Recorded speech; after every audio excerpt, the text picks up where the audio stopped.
ജീവൻ രക്ഷിക്കാനായി എത്തുന്ന ആശുപത്രികൾ വീണ്ടും കൊലക്കളമാകുന്നു. കിഡ്നി സ്റ്റോൺ ചികിത്സയ്ക്ക് നെയ്യാറ്റിൻകര ആശുപത്രിയിലെത്തിയ യുവതി ഇഞ്ചക്ഷനെ തുടർന്ന് മരിച്ചു. യുവതിക്ക് അലർജി ഉൾപ്പെടെയുള്ള പ്രശ്നങ്ങളുണ്ട് എന്നും അതിനുള്ള പരിശോധന നടത്താതെ കുത്തിവയ്പ് എടുത്തതാണ് പ്രശ്നമായത് എന്നാണ് പ്രാഥമിക നിഗമനം. തുടരെ ഉണ്ടാകുന്ന ചികിത്സാ പിഴവിലും ഡോക്ടർമാരുടെ അശ്രദ്ധയിലും അനേകം പേരാണ് കേരളത്തിൽ മരിക്കുന്നത്. ഇതിനെതിരെ കൃത്യമായ നിയമ നടപടികളോ അന്വേഷണമോ ഇനിയും ഉണ്ടാകുന്നില്ല.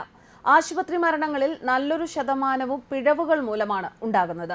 യുവതിക്ക് കുത്തിവയ്പ് നടത്തിയ ഉടൻ അബോധാവസ്ഥയിലാവുകയും തുടർന്ന് മരിക്കുകയുമായിരുന്നു.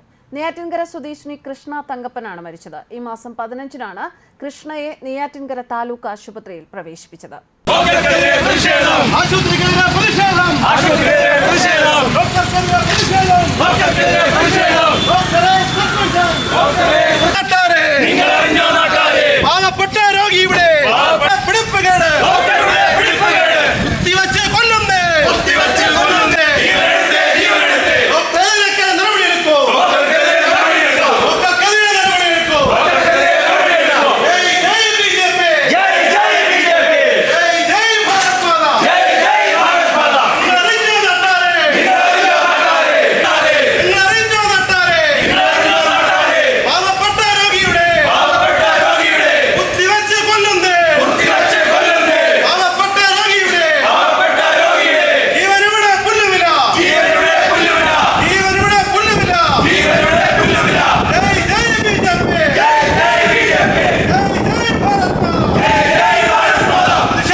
കാരണം നമുക്കെല്ലാവർക്കും അറിയാം, നെയ്യാറ്റിൻകര ജനറൽ ആശുപത്രി എന്ന് പറയുന്നത് ഇവിടുത്തെ നെയ്യാറ്റിൻകരയുടെ തീരദേശ മേഖലയിലെയും മലയോര മേഖല ഉൾപ്പെടുന്ന നെയ്യാറ്റിൻകര താലൂക്കിലെ നിരവധി സാധാരണക്കാരായിട്ടുള്ള ജനങ്ങൾ അഭയം പ്രാപിക്കുന്ന ഒരു ആശുപത്രിയാണ് ജനറൽ ആശുപത്രി.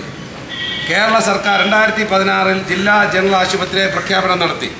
പക്ഷേ ഇവിടെ നിൽക്കുന്ന എല്ലാവർക്കും അറിയാം, ഒരു ജനറൽ ആശുപത്രിയുടെ എന്തെങ്കിലും ഒരു സംവിധാനം ഒരുക്കാൻ ഇവിടുത്തെ MLAക്കോ ഇവിടുത്തെ അധികൃതർക്കോ സാധിച്ചിട്ടില്ല. ഇത് ഒരു ഒറ്റപ്പെട്ട സംഭവമല്ല.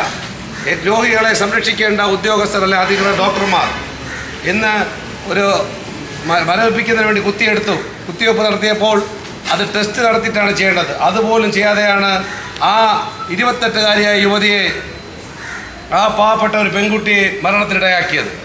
ഇതിന് തൊട്ടു മുമ്പ് നടന്ന സംഭവങ്ങൾ, കൈക്കുഞ്ഞിനെ പോലും ടേബിളിൽ നിന്ന് മറിഞ്ഞു വീണ് കൈ വിരൽ ഒടിയുന്ന സംഭവങ്ങൾ. ഇവിടെ രോഗികൾക്ക് നമുക്കറിയാം, ഇവിടുത്തെ ട്രാൻസ്ഫോമർ അത് പ്രവർത്തിക്കാത്തത് കൊണ്ട് ഇവിടുത്തെ രോഗികൾക്ക് ചികിത്സ ലഭിക്കുന്നില്ല. ഇത്തരത്തിൽ ഈ സർജറി കഴിയുന്ന രോഗിയെ തന്നെ നമുക്കറിയാം, ഈ വെയിലത്തും മഴയത്തിലും കൂടെയാണ് ഈ സഞ്ചരിച്ചുകൊണ്ട് വാർഡുകളിലേക്ക് കടത്തുന്നത്. മൃഗങ്ങളോട് പോലും കാണിക്കാത്ത ക്രൂരതയാണ് ഇവിടുത്തെ പാവപ്പെട്ട ജനങ്ങൾ അനുഭവിക്കേണ്ടി വരുന്നത്.